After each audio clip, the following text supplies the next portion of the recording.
joined now by analyst Colin Coleman. Thank you so much for your time as we expand on the reaction that we've been getting. A cautious welcome to these figures. What's your take on it?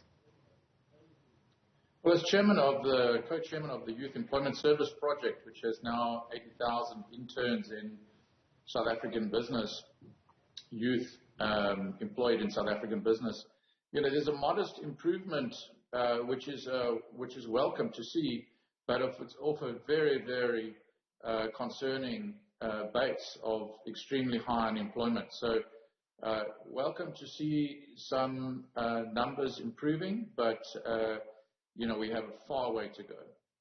Far way to go indeed we do have as a country, and given the harsh effects of COVID-19 on the economy, it of course exacerbates where South Africa's labour landscape is.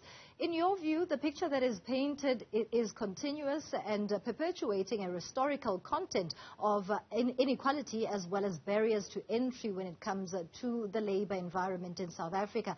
How much more do we need in terms of what is meant to be policy framework that aggressively tackles unemployment? Yeah, we have an unsustainable situation where over half of South Africans are effectively living in poverty and 45% in unemployment. It's a structural situation which needs us to reset the contract between South Africans, both in employment, so the employees and the employers, and we need a new contract between those who are outside the job environment and those inside it. And we really need to rethink the way we are doing things in South Africa in a very fundamental way.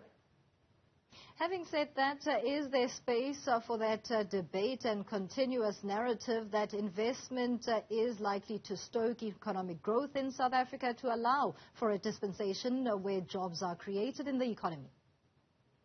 Well, we have two fair winds blowing. The good news for those who get depressed by looking at unemployment statistics are, one, we have a commodity boom which predates the Ukraine-Russia situation. Really, in my view, stoked by refitting of global economies for climate change. So I think it's a long-term phenomenon or a structural phenomenon that will be there.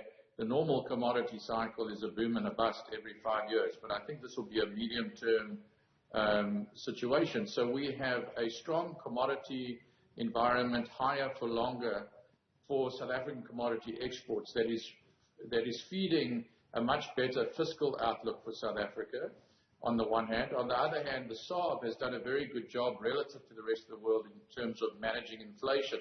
So our interest rate and inflation environment is quite constructive. But we have this extremely high unemployment rate, and we don't really have a growth strategy for the South African economy.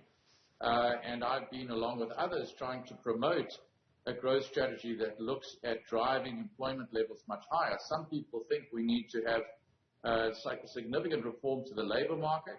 Other people think we need to really drive the growth engine harder. I don't think there's any disagreement about that. And many of us have put forward structural plans. But, these plans come to nothing unless there are people in the center driving them.